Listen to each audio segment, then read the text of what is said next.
impossible is possible with the Holy Spirit. నీకు సామర్థ్యం లేనప్పుడు, అవకాశాలే లేనప్పుడు, ఏ మనిషి పోని పరిస్థితి గుండా నువ్వు ఉన్నప్పుడు కూడా ఒక అద్భుతము కృప ద్వారా, దయ ద్వారా నువ్వు పొందుకోగలుగుతావు.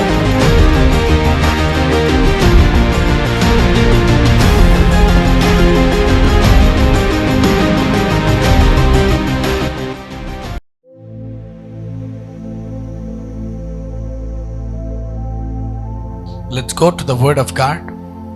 ఇవాళ పరిశుద్ధాత్ముడు మనకు అనుగ్రహించిన వర్తమానము, వెంటనే శాపములను, తీర్పులను ఆపుకొనుట. Stopping curses and judgements immediately.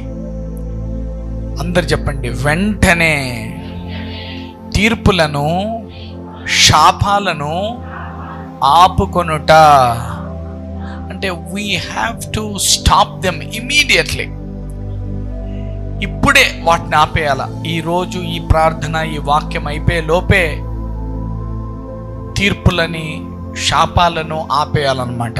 ఎంతమందికి నా మాట్లాడుతూ ఉంటున్నా? ఎంతమంది ఈరోజు మన మీదికి రావాల్సిన తీర్పులని, శాపాలని ఆపుకుందాం అంటున్నారు? Yeah, we have to deal with this.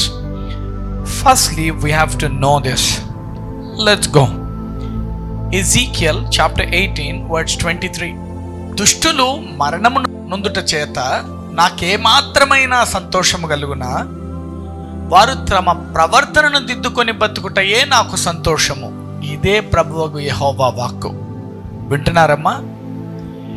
దేవుడు ఎవ్వరిని శిక్షించాలనుకోట్లా, దేవుడు ఎవ్వరి మీదకి శాపం ఇవ్వాలని అనుకోట్లా, ఎవ్వరికి తీర్పు తీర్దాం, వాళ్ళకి ఒక నాశనాన్ని ఇద్దామని ఆయన అనుకోవట్లా. ఏమంటున్నాడు చూడు, దుష్టులు కూడా మరణం నొందాలని అనుకోవట్లేదంట ఆయన. అందరం చెప్తామా? దుష్టుల మరణము కూడా ఆయనకి ఇష్టం లేదనండి. మరొకసారి చెప్పండి, దుష్టుడైనా వారు మరణించుట, తీర్పు పొందుట, శాపములోకి వెళ్ళుట నా దేవునికి ఇష్టం లేదు. యు హ్యావ్ టు అండర్స్టాండ్, నీ దేవుడు ఎంత మంచివాడో చూడండి. దుష్టులు మరణము నొందుట చేత నాకేమాత్రమైన సంతోషం వస్తుందా? రాదు. తమ ప్రవర్తన దిద్దుకొని బ్రతుకుటయే నాకు సంతోషం. అంటే దేవుడు దేన్ని వెయిట్ చేస్తున్నాడంటే ప్రవర్తనని దిద్దుకోవడము, ప్రవర్తనలో సరి చేసుకోవడము, వాళ్ళు మార్పు నొందడం అనే దాని గురించే దేవుడు వెయిట్ చేస్తున్నాడంట. కానీ వీడు తప్పు చేస్తాడా, ఎవడెవడు తప్పు చేస్తాడో వాడిని నేను శిక్షిస్తా, వాళ్ళని గద్దిస్తా, వాళ్ళని తిడతా, లేకపోతే వాళ్ళ మీదకి తీర్పులను రాణిస్తా అని ఆయన అనుకోవట్లేదంట. ఎంతమందికి నా మాట్లాడుతూ అవుతున్నాయి? Let's see. Proverbs chapter 26 verse 2.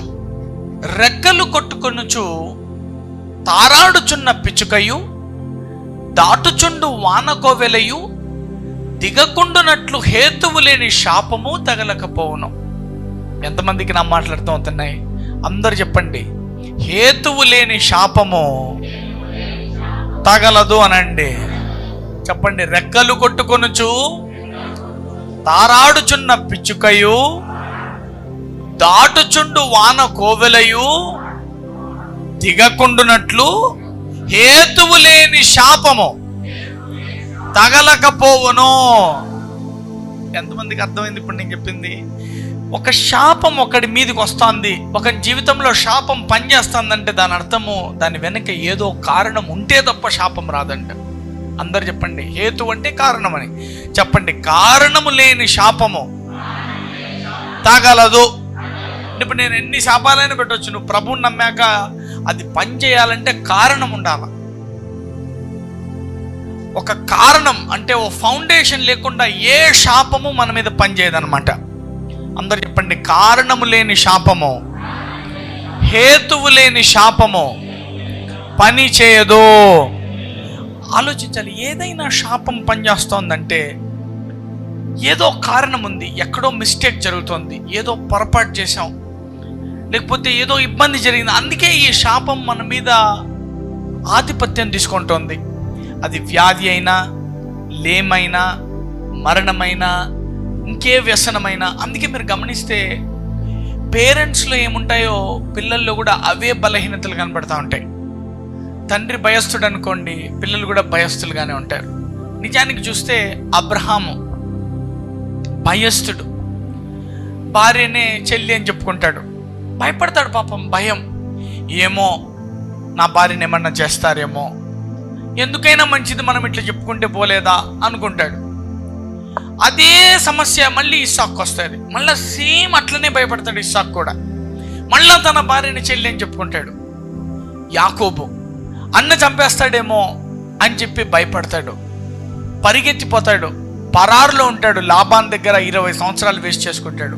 ఎందుకో అన్న చెప్పకుండా ఉండేదానికని భయంతో పారిపోతాడు. అందరు చెప్పండి, జనరేషనల్ కర్సెస్ అనండి. కర్స్ అంటే శాపం, ఒక రోగం రూపంలోనో మరణం రూపంలోనో రావాల్సిన అక్కర్లా, ఒక బలహీనత రూపంలో కూడా నీ జీవితంలోకి వస్తూ ఉంటుంది. ఎంతమందికి నా మాట్లాడుతూ అవుతున్నాయి? వాళ్ళ తల్లిదండ్రులు ఏదో తెలిసి తెలియని వయసులో ఒక తప్పులో పడి ఉంటారు. మనమేమో అది తెలిసి తెలియక పడ్డాంలే అనుకొని ఉంటారు తల్లిదండ్రులు. కానీ పాపం వాళ్ళ పిల్లలు వాళ్ళకి తెలియకుండానే అందులో పడతా ఉంటారు. నిజానికి ఇలాంటిది, వ్యభిచారం అనేది ఇలాంటిదే. మీ పితరులు ఒకవేళ అందులో ఇరుక్కొని ఉంటే, అంటే మీ నాన్న మీ తాత ఇరుక్కొని ఉంటే, నువ్వు ఎంత చేయిద్దామని అనుకున్నా, ఎంత ప్రయత్నిస్తున్నా ఎక్కడో చోట అందులో పడతావు. అలా పడినోడిని చూసి ఏలెత్తి చెప్తావు, పడ్డాడు అంటాం. నిజానికి అది ఎక్కడి నుంచి వస్తుందంట? పితరుల నుంచి బలహీనత. ఇవాళ వాక్యం ఏమిటి? శాపములను తీర్పులను వెంటనే ఆపుకొనుట. వెంటనే, immediately we have to stop them. Late కూడా చేయకూడదు. ఇంకా ఈ రోజుతో ఈ సబ్జెక్ట్ మళ్ళీ వినాల్సిన అవసరం కూడా రాకూడదు అనమాట. ఇంక ఈరోజే ఆపేసుకొని వెళ్ళిపోవాలి ఇక్కడ నుంచి. ఎంతమంది ఆపేసుకొని వెళ్ళిపోదాం అంటున్నారు? స్విచ్ ఆఫ్ చేసిపోవడమే, ఇంకా మళ్ళీ ఆన్ కాకుండా వైర్లు గీర్లు పీకేసి వెళ్ళిపోదాం. ఎంతమందికి నా మాట్లాడుతూ అవుతున్నాయి? ఇంకా మళ్ళీ ఆన్ చేసుకోవడానికి ఏం సంబంధం? వైర్లు పీకే నువ్వు మళ్ళీ వైర్లు పీకించుకుంటే చెప్పలేము. ఎంతమందికి నా మాట్లాడుతూ అవుతున్నాయి? అందరు చెప్పండి, తీర్పులను శాపాలను వెంటనే ఆపుకొనుట. అంటే ఇంకా మళ్ళీ రేపటిదాకా కూడా కాదు, ఇక్కడే ఆపేసుకొని వైర్ లాగేసి వెళ్ళిపోవాలా. చూడండి, we suffer because we don't know the God's heart exactly. దేవుని అంతరంగము ఖచ్చితంగా మనకు తెలియకపోవడం వల్లనే మనం చాలా సమస్యల్లో, తీర్పుల్లో ఇరుక్కొని ఉంటాం. చాలా తీర్పులు మన మీదకి ఎందుకు వస్తాయంటే మనం దేవుని హృదయం అర్థం చేసుకోక. అందుకే మనము ఎజెకియల్లో చదివాము. ఒకసారి పెట్టిన ఎజెకియల్ 18:23. దేవుని హృదయం ఇది అర్థమవుతే నువ్వు వెంటనే బయటకు వస్తావు. దుష్టులు మరణమునందుట చేత నాకేమాత్రమైనా సంతోషం కలుగునా? ఇంకా నీ మంచోళ్ళ కథ వదిలే, నువ్వు ఆయన కుమారుడవు, ఆయన రక్తంలో కడగబడ్డావు. ఇక నీ గురించి అయితే అసలు ఆలోచనే లేదు. వాడు దుష్టుడంట, వాడి మీదికి తీర్పు రావడము, వాడి మీదికి శాపం వచ్చి నాశనం అయిపోవడం కూడా దేవునికి సంతోషం కాదంట. అందుకే అందరూ దైవములను బడి పేరేసుకున్న వాళ్ళంతా దుష్టులను శిక్షించవచ్చారు. నా దేవుడు అంటున్నాడు, దుష్టుడైనా వాడు నాశనం అయితే నాకు ఇష్టమా అంటున్నాడు. అందరు చెప్పండి, అది తండ్రి లక్షణం అనండి. తాగుడు పోతు కొడుకైనా వాడు చచ్చిపోతే బాగుండని ఏ తల్లి అంటుంది చెప్పండి? ఏ తల్లి అందు? వాడు మారితే బాగుండు అంటుంది. కానీ దురాత్మలు, దయ్యం, అపవిత్రాత్మలు అవి, దాన్ని ఏమంటారు తెలుసా? శాపములు. నువ్వు ఎంత జయిద్దామన్నా అదేంది, అది జయించలేవు. నువ్వు తాగుడు, అది ఎందుకు వచ్చిందనేది తెలుసుకోవాలి. You have to find out the root cause. ఇస్సాకు అర్థం కావట్లా, ఏంట్రా బాబు నాకు ఇట్లా పరిస్థితి వచ్చింది ఏంటి, నేను భయపడుతున్నాను. ఎలాంటి వాడు ఇస్సాకు? కరువు కాలమందు పంట వేసి నూరంతల ఫలము చూసినోడు. వాళ్ళ నాయన అబ్రహాముకు 100 సంవత్సరాలప్పుడు పుట్టిన గారాబాల కొడుకు, అద్భుతాల కుమారుడు. మళ్ళా తీరా చూస్తే ఈయన కూడా భార్యకు పిల్లోడు పుట్టడానికి ఈయనకి 20 ఏళ్ళు అవుతాయి. ఇస్సాకు కూడా ఏంట్రా అనుకుంటాడు. ఈయన సేమ్ మళ్ళీ అదే భయంలో ఇరుక్కుంటాడు. అబ్బా నాకు భయం వేస్తుంది అంటాడు. నా భార్య చెల్లి అని చెప్పుకుంటాడు. ఈయన కూడా అట్లే చెప్పుకుంటాడు. సరే పోనీ అక్కడితో వదిలేసిందా అంటే మళ్ళీ యాకోబులో కూడా కనబడుతుంది అది. అన్నలకు భయపడతాడు. భయం వల్లే ఆ దేశాన్ని విడిచి పారిపోతాడు. లాబాన్ దగ్గర చేరుకుంటాడు. వాళ్ళ నాన్న ఎట్లాగైతే పనేమని పెట్టుకున్నాడో, ఇది అబ్రహాం గారు, ఈయనకు కూడా అనుకోకుండా ఒక ఆడదానికే ఇరుక్కోవాల్సి వచ్చింది. యాకోబు కూడా సరిగ్గా పోయి ఇరుక్కుంటాడు ఆడామె దగ్గరే. ఇద్దరు లాబాను కూతుర్ల కోసమే 20 ఏళ్ళు వేస్ట్ అయిపోతాయి.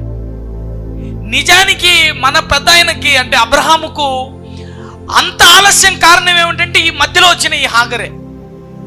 ఇన్ని సంవత్సరాల డిలే. యాకోబుకు ఇన్నేళ్ళ డిలే కారణం ఏమంటా? ఆడోళ్ళే. ఎవరికైనా అర్థమవుతుందా? అందుకే find out the root why you are in suffering. నాకెందుకు ఈ గయ్యాల పెళ్ళం వచ్చింది? కూర్చొని ఆలోచించాలా. నాకెందుకు ఇలాంటి మొగుడు వచ్చాడు? ఆలోచించాలి. అది ఏదైనా ఈరోజు విరగొట్టి వెళ్ళిపోవాలి నుంచి.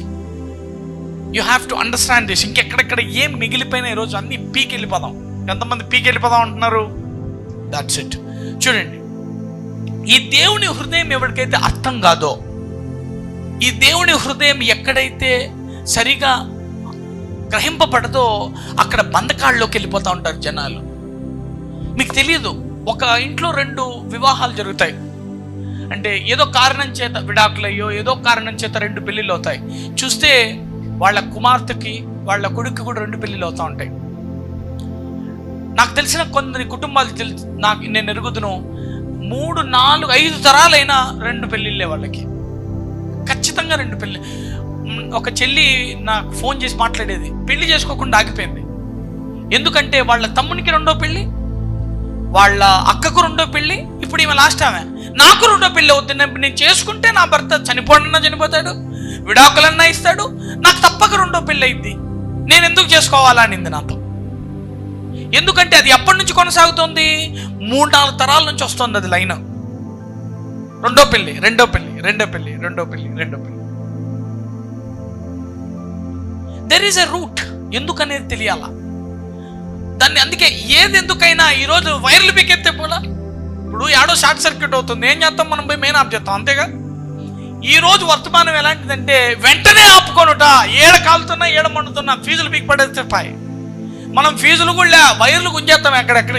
ఇంకా ఇంకేం మళ్ళీ పని కూడా చేయదు. అందరు చెప్పండి, అపవాదికి కనెక్ట్ అయినా ఇన్ని వైర్లను పీకేసి తెచ్చి అబ్రహాం ఆశీర్వాదాన్ని కలుపుకోవడమే. కొట్టండి హల్లెలూయా. That's the word. ఈ రోజు నాకు తెలిసి I hope this word will deliver us all. ఒక్కరిని కూడా విడిచిపెట్టకుండా అందరినీ విడిపిస్తుందని నేను నమ్ముతున్నాను. Thank you Holy Spirit. అందుకే గుర్తించాలి, ఏ శాపం ఎందుకు మా జీవితంలో ఇది, మా జీవితంలో ఎందుకు ఇది, ఎందుకు ఇది, ఎందుకు ఇది, ఎందుకు ఇది. అందుకే చెప్తున్నాడు, హేతువు లేని శాపము పనిచేయదు. పెట్టిన మాట ప్రావెర్బ్స్ 26:2. హేతువు లేని శాపము తగలదు. అంటే నీకు ఆ శాపం తగులుతాంది అంటే అర్థం ఏంటి? ఏదో కారణం ఉంది, ఏదో వేరుంది. There is a root behind it. ఎంతమందికి నా మాట్లాడుతూ అవుతున్నాయి? అందరు చెప్పండి, హేతువు లేకుండా, వేరు లేకుండా పండు ఉండదు. ఏదో పండు, దాన్ని we have to pluck that out. Come on. Deuteronomy 28:45. నీవు నాశనము చేయబడు వరకు ఈ శాపములన్నీ నీ మీదికి వచ్చి నిన్ను తరిమి నిన్ను పట్టుకొనును. ఏలైనగా నీ దేవుడైన యెహోవా నీకు ఆజ్ఞాపించిన ఆయన ఆజ్ఞలను, ఆయన కట్టడలను అనుసరించి నడుచుకొనున్నట్లు నీవు ఆయన మాట వినవలేను. నిజానికి వాక్యము, ధర్మశాస్త్రం ఏం చెప్తుందంటే నువ్వు ఆయన మాటలు విననందున నీకు శాపాలు వచ్చాయనంది. అందరు చెప్పండి, పాపాలు చేస్తే కాదనండి, ఏవో తప్పులు చేస్తే కాదనండి, మాట వినకపోయినందున శాపములు వచ్చాయంట. మొత్తం పాత నిబంధన అంతా దేనివల్లంట? మాట విననందున. ఇప్పుడు చూడండి, జోసెఫ్, ఒక ఆమె వచ్చి మీద పడిపోతుంది, కొంగేసేస్తుంది మీద, తప్పు చేయమని ఆయన్ని ప్రేరేపిస్తుంది. ఏం చేస్తాడు మనోడు? ఏయ్, నా యజమాని నాకు అన్నింటి మీద అధికారం ఇచ్చాడు, నీ మీద తప్ప. నేనేలాగు నా దేవునికి విరోధంగా ఈ పాపమును కట్టుకుందని అంటాడు. ఆయన మాట జ్ఞాపకం చేసుకుంటే, నేనేలాగు నా దేవునికి విరోధంగా నేను ఈ పాపమును కట్టుకుందును అంటాడు. అంటే దేవుని మాట జ్ఞాపకం చేసుకుంటాడు. అరే నా దేవునికి విరోధంగా నేను బతకలేను అంటాడు. నువ్వు నమ్మితే, నువ్వు చూస్తే జోసెఫే కర్స్ బ్రేకర్గా మారతాడు వాళ్ళ జనరేషన్కి. హల్లెలూయా. మొత్తం వాళ్ళ జనరేషన్లో శాపాన్ని విరగొట్టిన వాడు జోసెఫ్. ఎందుకని? ఆయన వాక్యం వింటాడు, ఆయన మాటకు లోపడతాడు, ఆయన చెప్పింది చేస్తాడు. మీరు గుర్తించాలి. మీరు అనుకుంటా ఉంటారు నేను ఏం చేసినా ఏం కాదని. అవన్నీ జరుగుతాయి, జరిగినప్పుడు చూసుకున్నా. మీకేం తెలుసు? లోపల అన్ని వేర్లు తంతున్నాయి, లోపలికి వేర్లై పెద్ద కాపు కాస్తాయి. నీకు అర్థం కావట్లేదు నా కొడుకు ఎందుకు ఇలా కన్నాడు. నువ్వు ఎలాంటి వ్యక్తివి అనేది ఒకసారి చూసుకో. నువ్వు ఎలా ఎన్ని తప్పుడు తిరుగులు తిరిగావు ఒకసారి. అంటే ఓన్లీ వ్యభిచారం గురించే కాదు నేను మాట్లాడేది. నీ బతుకంతా అపవాదికి ఎన్నిసార్లు చేయగలిపావు. నువ్వు వాని ఏజెంట్గా మారిపోయావు, కొన్ని సంవత్సరాలు తిరిగావు. ఇప్పుడంటే మరలుకున్నావు, ఇప్పుడంటే దేవుని వైపు తిరిగావు, ఓకే. అందుకే ఇప్పుడు తిరిగావు కాబట్టి ఈరోజు ఫీజులు పీకేసి వెళ్ళిపోదా ఉంటాను. ఎంతమందికి నా మాటలు అర్థం అవుతున్నాయి? నువ్వు ఎలా జీవించావో ఎరిగితే అప్పుడు నీకు అర్థమవుతుంది, ఇదా వేరని. అప్పుడు ఆ వేరు కొట్టేయడానికి ప్రయత్నం చేస్తావు. ఎంతమందికి నా మాటలు అర్థం అవుతున్నాయి? కమా, మీకు తెలియదు why this trials, this troubles, this pain is hunting us. చూస్తే మీరు కొందరు అందరికి హార్ట్ అటాక్లే, ఇంట్లో మొత్తం హార్ట్ అటాక్ ఉంటారు. అందరికి హార్ట్ అటాక్ వీళ్ళే కాళ్ళ అన్నట్ల. మీరు కావాలంటే బయట, అందుకే మేము ఎక్కువ కౌన్సిలింగ్ చేస్తూ ఉంటాం కదా జనాల్ని, నాకు అర్థమవుతూ ఉంటుంది అనమాట. ఆ లైన్ మొత్తం హార్ట్ అటాక్లే. ఆ ఇల్లు మొత్తం ఎవరు లేసిపోయినా వాళ్ళు ఇంట్లో హార్ట్ అటాక్తోనే పోయి ఉంటారు. ఏమంటే heart attack, heart attack, heart attack, heart attack, heart attack, sugar sugar sugar sugar sugar sugar. మీరు చూస్తే ఇంట్లో మొత్తం ఎవరన్నా చూడు అందరికీ కాల్ తీసేసి ఉంటారు. ఎప్పుడన్నా చూసారు అట్లా? మొత్తం కాల్ తీసిన ఫ్యామిలీ. ఇంట్లో మగవాడు అంటే చాలు ఆడి కాలు పోయి ఉంటుంది. కాలు ఉండదు, సగం కాలో వేలో ఏదో ఒకటి తీసుంటారు అందరికీ. ఏమంటే అందరికి షుగర్, వాళ్ళకి నార్మల్ అది. ఇంకా షుగర్ ఉంది ఏదో ఒకటి తీస్తారండి వాళ్ళకి. వాళ్ళ ఫ్యామిలీ మొత్తానికి normal. Curse, it's a judgement on. తీర్పు వచ్చింది, శాపం వచ్చింది. చూడాలి దాన్ని ఎలా బ్రేక్ చేద్దాం చూద్దాం. ఇప్పుడు చెప్తున్నాడు, ఏలయనగా నీవు నీ దేవుడైన యెహోవా నీకు ఆజ్ఞాపించిన ఆయన ఆజ్ఞలను ఆయన కట్టలను అనుసరించి నడుచుకొనున్నట్లు నీవు ఆయన మాట వినలేదు. అంటే దేవుడు చెప్పినవి నువ్వు చేయలా. నువ్వు పోయి ఊరికి దెయ్యంతో చేయగలిపావు. అవన్నీ లేనిపోని వేర్లన్నీ తెచ్చినాయి, అవన్నీ పనిచేస్తున్నాయి. చూద్దాం గలేషియన్స్ చాప్టర్ 3 verse 13 చూడండి. ఆత్మను గురించిన వాగ్దానము విశ్వాసము వలన మనకు లభించినట్లు అబ్రహాము పొందిన ఆశీర్వచనము క్రీస్తేసు ద్వారా అన్ని జనులకు కలుగుటకు క్రీస్తు మన కోసము శాపమై మనలను ధర్మశాస్త్రం యొక్క శాపము నుండి విమోచించెను. అందరు చెప్పండి, శాపములు పనిచేస్తున్నాయి, తీర్పులు పనిచేస్తున్నాయి. మాట వినకనో, తప్పు చేసో, లోపములుండో ఒక తీర్పు మన మీదకి వస్తున్నది. అందుకే ఏం చేయాలో దేవుడు ఆలోచించాడు అనమాట. అరే వీళ్ళ మీదకి శాపాలు వచ్చేస్తున్నాయి, వీళ్ళ మీద తీర్పులు పనిచేస్తున్నాయి, వీళ్ళ మీదకి నాశనం వస్తున్నదే అని ఏం చేశాడంట? విశ్వాసము వలన మనం ఇందులో నుంచి బయటికి రావాలని అబ్రహాము ఆశీర్వాదము మనందరికీ కలగాలని యేసయ్యే మన కోసము శాపమై మనల్ని ఇదిగో ఇది చేస్తే ఇది వస్తుంది, నువ్వు ఇలా ఉన్నావు కాబట్టి నీకు ఇది కాబట్టి అది అనే ఏ ధర్మశాస్త్రం అయితే నిన్ను తెచ్చి నాశనానికి అప్పగిస్తా ఉండిందో దాని నుంచి నిన్ను విడిపించడానికి క్రీస్తే నీ కోసం శాపమయ్యాడంట. హల్లెలూయా. ఇది గుర్తించాలి. This is very very very very big thing. చెప్పండి, క్రీస్తు నా కోసము శాపమై. చెప్పండి గట్టిగా, క్రీస్తు నా కోసము శాపమై. వాక్యం ఏమంటారు? హేతువు లేని శాపము తగలదు. అంటే హేతు అంటే ఒక కారణం. ఇదిగో ఇదికి దీనికి ఇది, దీనికి ఇది. ఏది ఇది నిర్ణయించేది? ధర్మశాస్త్రము. దేవుడు ఏమంటున్నాడు? మన కోసము శాపమై క్రీస్తు మనలను దీనికి ఇది, దీనికి ఇది, దీనికి ఇది, దీనికి ఇది అనే ఆ ధర్మశాస్త్రము యొక్క శాపము నుండి విమోచించాడంట. హల్లెలూయా. అందరు చెప్పండి, దీనికి ఇది, ఈ తప్పుకు ఈ శాపము, ఈ తప్పుకు ఈ తీర్పు. దేవుడు విడిపించింది ఏంటంటే ఆ లెక్కాచారాల నుంచి విడిపించాడంట. ఆ ధర్మశాస్త్రం దీనికి ఇది రావాలి, దీనికి ఇది రావాలి అంటుందే, ఆ ధర్మశాస్త్ర నియమం నుండి నేను విడిపించాడంట. దాన్ని ఏమంటాడంటే ధర్మశాస్త్రమే ఒక శాపముగా పిలుస్తున్నాడు. హల్లెలూయా. చెప్పండి గట్టిగా, ధర్మశాస్త్రం యొక్క శాపము నుండి మనల్ని విమోచించెను. ఇదిగో నేను ఇప్పుడే చెప్పా, దుష్టులు మరణించుట వలన దేవుడికి ఆనందమా? కాదు కదా. చెప్తున్నాడు, రే బాబు, నన్ను నువ్వు పూర్తిగా అర్థం చేసుకోకపోతే నువ్వు ఇంకా శాపంలోనే ఉంటావు. నన్ను నువ్వు అర్థం చేసుకోకపోతే, నా హృదయం నీకు అర్థం కాకపోతే, నీకు ఇంకా ఎక్కడో చోట శాపం పనిచేస్తుంది. ఏదో ఒక చోట నీ మీదకి తీర్పులు వస్తూ ఉంటాయి. నువ్వు చూసి బతుకంతా నేను చేసుకున్నా, నా కర్మ అనుభవించుకుంటానంటావు. నువ్వు అలా అనకూడదంటే నీకు ఈ వాక్యం ఎక్కాల. ఏమంటున్నాడు? ధర్మశాస్త్రం యొక్క శాపము నుండి నిన్ను ఆయన క్రీస్తు ద్వారా, ఆయన రక్తము ద్వారా విమోచించాడు. హల్లెలూయా. అంటే this dirty curse can't work in you and in your life. ఈ శాపము నీలో కానీ, నీ మీద కానీ, నీ కుటుంబంలో కానీ పనిచేయడానికి వీల్లేదు. ఎందుకు? అందరు చెప్పండి, నా మీద శాపము, దాని వలన వచ్చిన ఏ పరిణామము పని చేయడానికి వీలు లేదు.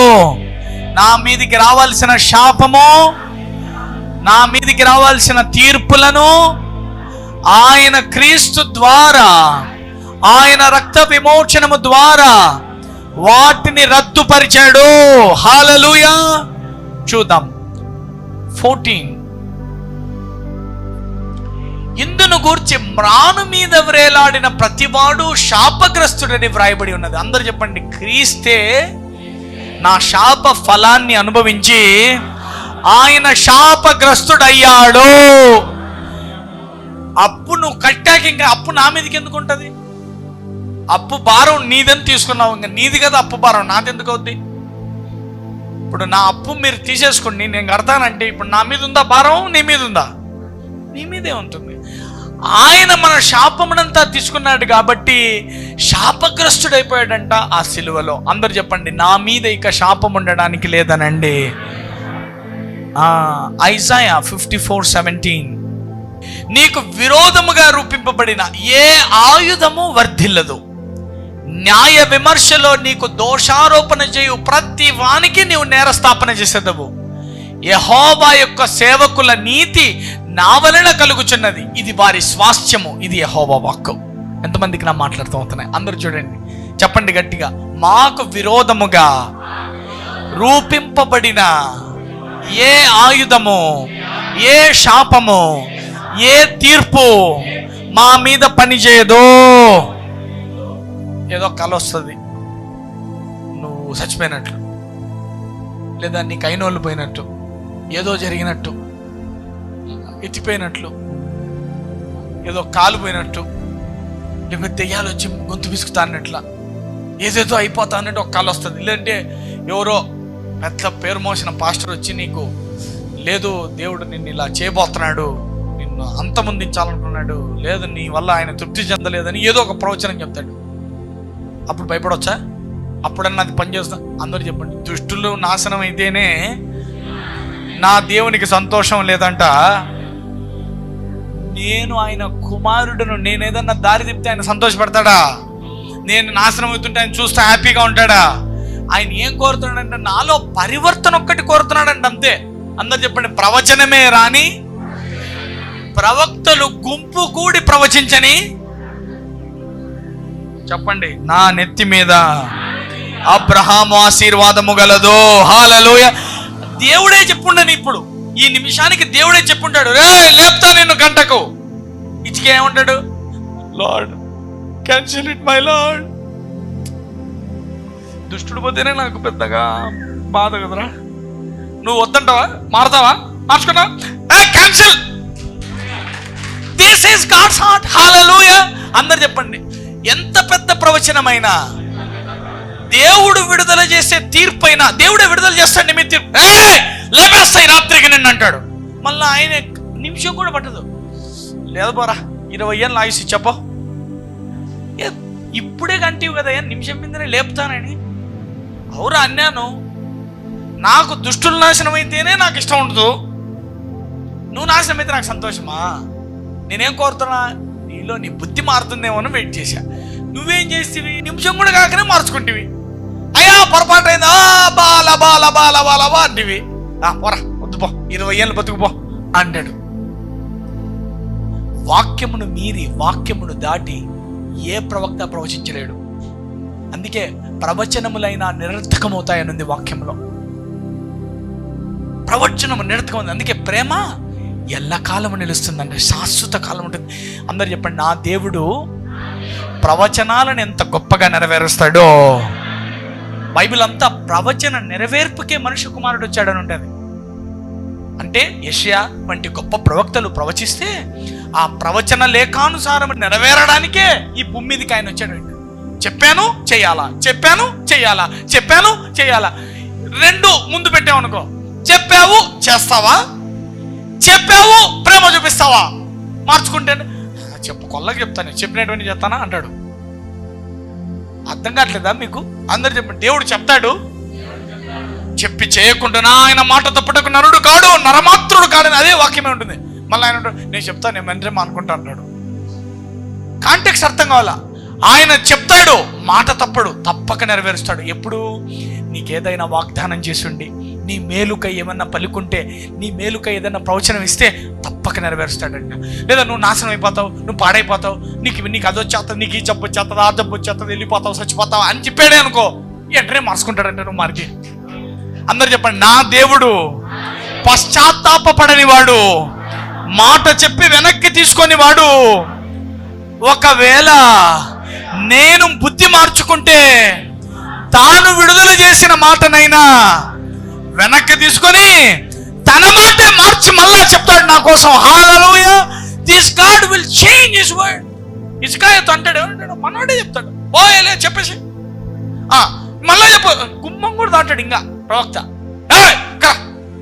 వాడు ఎక్కువ ఏడుస్తున్నాడు, ఎక్కువ బాధపడుతున్నాడు, పశ్చాత్తాపన్నాడు. పొరపాటు అయింది నాయనా, నేను అట్ట నన్ను ఎందుకు అట్లా చేస్తావు, పెళ్ళా పిల్లలు ఉంటారు నాయనా, ఇంకా పిల్లలు పెళ్లి చేయలేదని వాడు ఏడుస్తూ ఉన్నాడు. చీచి వాడు మారిపోయాడు, పప్ప మార్చిపో, ప్రవచనం మార్చిపో అంటాడు. పరువే, నీ పరువు ఎవరికి పట్టిందిరా? నాకు నా కొడుకు ముఖ్యమా, నీ పరువు ముఖ్యమా అంటాడు ఆయన. హల్లెలూయా. అందరు చెప్పండి, పరువా కొడుక అంటే ఏమంటారు మీరు? చూడప్ప, మీదే అంత మాట అంటే ఆయన ఎంత అంటాడప్ప? చెప్పండి అమ్మా, పరువా కొడుక? పోతే పోని పరువు మళ్ళీ వస్తుంది, పోతే పోతే నా కొడుకుంటే చాలు అనుకుంటామా లేదా మనం? మన తండ్రి కూడా అట్లే అనుకుంటాడంటమ్మా. నీకు వాక్యం అందుకే నేను చెప్పిన ఈరోజు, ఎవడు శాపాల్లో ఎవడు తీర్పుల్లో ఇరుక్కుంటాడంటే తెలుసా? దేవుని హృదయం నిజముగా అర్థం కాని వాడే. The one who stuck in the curses, in the judgement, the one who can't understand the God's heart. దేవుని హృదయం తెలిస్తే నిమిషం కూడా శాపంలో ఉండడానికి వీల్లేదు. You can come out, you can walk out from that sickness, you can walk out from that curse and judgement. అందరు చెప్పండి, ఏ శాపము, ఏ తీర్పు నా మీద పని చేయడానికి వీల్లేదనండి. ఏ తీర్పు నా కోసము, నా నాశనము కోసము నా తండ్రి విడుదల చేయనివ్వడనండి. హల్లెలూయా. జోబు భయంకరమైన గర్విష్టి. ఎంత గర్వం అంటే, నిజానికి గర్వం అనకూడదు దాన్ని, స్వనీతిపరుడు. మీరు నమ్ముతారో లేదో, గర్వానికి అడ్వాన్స్ ఏం తెలుసా? స్వనీతి. అడ్వాన్స్డ్ గర్వం అనమాట అది. అంటే నేను మంచోని, నాకే తెలుసు, అంతా నేనే, అంతా నాదే, అంతా నేనే పర్ఫెక్ట్, నేనే. ఇదిగో గీత చూడు, పైన నుంచి కిందికి చక్కగా ఓన్లీ పచ్చ గీత. ఇది స్వనీతి అనమాట, ఇది అడ్వాన్స్డ్ గర్వం. మనోడు ఏమంటాడు? జోబు పెద్ద నీతిపరుడు అయిపోతాడు. తనకు తానే దేవుడు నీతిమంతుడు అంటే నువ్వేం చేయాలి? తగ్గించుకోవాలా, మరింత తగ్గాల, మరింత తగ్గాలి, ఇంకా తగ్గించుకోవాలి, నేల మట్టుకు తగ్గాల. దేవుడు ఏదో నీతిమంతుడు అన్నాడో లేడో, ఇంకా మనోడు జమ్మ జమ్మ జమ్మ నాకు మించి నీతిమంతుడే లేడన్నట్టు. నేను ఇదేదన్నా కొంచెం బాగలేకపోతే చెప్పేస్తాడంట, దా కూర్చుందాం, వాద్యం ఆడదాం, కొంచెం తీర్పు తీర్చు, తక్కెట పెట్టుకో, ఏమేమి తప్పులు చేశాను, నా నీతి నా తప్పులు తక్కెట్లు పెట్టు. ఇంత కూడా లేదు ఈ పక్క, అంత నీతి. ఒక్క తప్పు చూపినాలో నేను దేవునితో అంటా డైరెక్ట్, వీదేదో చాలా ఎక్కువైపోయిందిరా అనుకున్నాడు. వీడు నాశనం అయితే దేవుని ఎక్కువ ఇష్టమా? జోబు నాశనమా? ఏమొచ్చింది? తీర్పు వచ్చింది. కానీ తీర్పు ఇస్తా ఉంటాడు చూడు. అందరు చెప్పండి, నీలో గర్వం ఉన్నప్పుడు, అహంకారం ఉన్నప్పుడు అపవాది శోధించే టయాన్ని నీ కోసం ఏర్పాటు చేసుకుంటాడు ఖచ్చితంగా. చూడు, you open the door for the devil. నువ్వేమనుకుంటావు? దేవుని దగ్గరికి దెయ్యం పోయింది, దెయ్యం ఇద్దరు మాట్లాడుకున్నారు, పోదునా అంటే పోరా అని చెప్పినాడు. మీకు ఇట్లా అర్థమైంది కదా వాక్యము. కానీ వాక్యం అట్లా లేదు. When you open the door, దెయ్యం దేవుని దగ్గరికి పోయి మాట్లాడేంత దమ్ము లేదు ఆడ. You your self open the door. యోబు ఓపెన్ చేశాడంట. అప్పుడు దెయ్యం పోయిందంట. కాదయ్యా, నువ్వేం వానికి వాడు ఓపెన్ చేసినా నేను టచ్ చేయలేకున్నా వాడిని. వాళ్ళలో స్వనీతి ఉంది, వాళ్ళలో గర్వం ఉంది. టచ్ చేద్దాం అంటే నీ కంచె నాకు షాక్ కొడుతుందయ్యా. నువ్వు నీ కంచెనేసి పెట్టావు వాడి ముందు. ఆడి ఏందా పుత్త స్వనీతిపరుడు, గర్విష్ఠుడు. నువ్వు కంచె తీసి చూడు, వాడిని నిన్ను విడిచిపెట్టకుంటే నన్ను అడుగు, నీ నామాన్ని దూషించుకుంటే నన్ను అడుగు అని పోయి చెప్తున్నాడంట. యేసయ్యకి తెలుసు వీడు కొంచెం స్వనీతిపరుడు, కొంచెం గర్వంలో ఉన్నాడు, కానీ వీడు పక్కా నా బ్రీడ్, ఇది నా రక్తం, ఇది నా డిఎన్ఏ అని ఆయనకు బాగా తెలిసి ఏమంటాడంటే, సరే పోగాని చూడు దేవుడు ఉంటాడు. గర్వం ఉందని నశించుట ఆయనకి ఇష్టమా? ఆయన దాని వలన సంతోషిస్తాడా? కాదు. అపవాదిని అనుమతించిన నీ బుద్ధి మారుతాదేమో అని ఆయన వెయిట్ చేస్తూ ఉంటాడంట. యోబు దగ్గరికి అపవాదిని పంపిస్తాడు. సరే పో అంటాడు. పోదామని నువ్వు ఇష్టం వచ్చినట్లు చేసావు, వాని ప్రాణాన్ని మాత్రం ముట్టడానికి నీకు లేదంటాడు. ఆయనకి ఎట్లా మమకారం ఉంటుంది చూడు. నువ్వు ఏమన్నా చేసుకో, కానీ వాని ప్రాణాన్ని మాత్రం టచ్ చేయొద్దు. నాది పిల్లలు పోయారు కదా, ఆస్తి ఎంత పోయి కదా. అందుకే ఆయనకి ఎంతో 7 మందో ఎంతో. మీరు చూస్తే ఎగ్జాక్ట్గా మళ్ళీ అంతమంది పిల్లల్ని ఇస్తాడంట. నాకు తెలిసి పోయిన వాళ్ళని మళ్ళీ తిరిగి పంపుతాడా లేదా ఈ దేవుడు? చెప్పండి అమ్మా, ఈ దేవుడు పంపుతాడా లేదా? ఎవరిని పోయినారో వాళ్ళే మళ్ళీ కడుపులోకి వచ్చారో ఏంటో. ఏం పోయిందో 7 మంది పోతే ఎగ్జాక్ట్గా దిగారంట. పోగొట్టుకున్న ఆస్తికి 2 అంతలుగా ఇచ్చాడంట. అందరు చెప్పండి, ఈ దేవుడు తిరిగి ఇస్తే పోయిందే అన్న బాధ నిమిషానికి కూడా రాకుండా చేస్తాడు ఈయన. జీర్ణమవుతుందా? ఈ దేవుడు ఏదైనా నీకు తిరిగిస్తే, ఇప్పుడు గయ్యాలి పెళ్ళం భయంకరం రోత, ఈ అమ్మని కట్టుకునేందుకు ఈ బతుకు బస్టాండ్, ఈ దేవుని దగ్గరకు వచ్చి తెచ్చి పెడితే ఇట్లాంటి పెళ్ళం వచ్చేనే అనే దిగులు పడతామనే సెకండ్ కూడా లేకుండా చేస్తాడు నీకు. ఎట్లా చేశాడు అందరి అసలు ఎట్లా చేస్తాడో కూడా నీకు అర్థం కాదు. నువ్వు గోకి పెట్టి గోకుతున్నంతసేపు ఆ పాత గుర్తులు ఉండాల్సిందే. ఏమైనా మచ్చలకిసలు ఉంటే శరీరం మీద ఉండాల్సిందే. నీ మదిలో ఒక దుఃఖమే రాకుండా చేస్తాడండి దిస్ గాడ్. అందరు చెప్పండి, నా దేవుడు బదులు ఇస్తే ఏదైనా అంటే ఇది పోయిన దానికి ఇది కంపన్సేట్ అనమాట. నువ్వు అది అక్కడ కష్టపడ్డావు, ఇదిగో అసలు అది పాతది మరిచిపోతా ఉంటా. ఎంతమందికి నా మాట్లాడుతూ ఉంటున్నా. అందుకే బైబిల్లో దావీదు రాస్తాడు, అయ్యా నేను వేదనలు పొందిన, బాధ పొందిన, నా దినముల లెక్కనే మరిచిపోయానే అంటాడు. భర్త చనిపోయాడు, భర్త లేడు, పిల్లల్ని సాకాలా, స్కూల్ చేర్చాలా, వాళ్ళని పెంచాలా, పెద్ద చేయాలా, ఒంటి ఆడిది ఎంత కష్టపడుతుందో నాకు బాగా తెలుసు. మగపిల్లలుండి వెనకబడి చేస్తూ ఉంటేనే ఇంత ఈటికిటికి అయితే భర్త లేని ఆడపిల్లలు ఏమని చేస్తారు? నీ భర్త కోల్పోయానని నువ్వు దుఃఖపడుతున్నావు. అయితే ఆయన దగ్గరకు వస్తే ఆయన నీకు భర్తకు బదులుగా నీకు కంపన్సేట్ చేస్తాడు చూడు. భర్త లేడే అన్న ఆలోచన కూడా రాకుండా చేస్తాడంట. This God is a wonderful God. అర్థం చేసుకోవాలి. ఎందుకు? ఓకే, ఏదో తప్పు జరిగింది, ఏదో జరిగిపోయినాయి, ఇంట్లో జరగరానివి జరిగినాయి. లేదు, నువ్వు రా ఈ దేవుని దగ్గరికి వచ్చి, నాయన నాకు ఇది జరిగింది, ఇదిగో ఈ పొరపాట్లు అయిపోయినాయి, నా ఇంట్లో ఇలా జరిగిపోయింది, ఈ శాపమో పాపం వల్ల నేను అప్పులైపోయా, ఇదిగో నాకు రోగం వచ్చేసింది, నాకు ఈ కష్టం వచ్చేసింది, ఇదిగో నా వాళ్ళంతా ఇందులో ఇరుక్కుపోయారు. ఇప్పుడు ఏమంటావు నాయన? ఇప్పుడు ఏం చేద్దాం? చెప్తున్నాడు చూడు, నీకు విరోధముగా ఏ ఆయుధము వర్ధిల్లదు. ఈ దేవుని హృదయం నీకు అర్థం కాలేదా? ఇప్పుడు ఏం పోనంత వరకు నీకేమనిపింది నేను చెప్పే వాక్యం? ఏదన్నా పోయిందని, అప్పులు అయిపోయి ఒక 50 లక్షలు అప్పులో ఉన్నావు అనుకో, ఇప్పుడు ఏమంటావు? ఏమన్నా ఏం పని చేస్తుందో, 50 లక్షలు అప్పు తీరుస్తున్నా. ఫస్ట్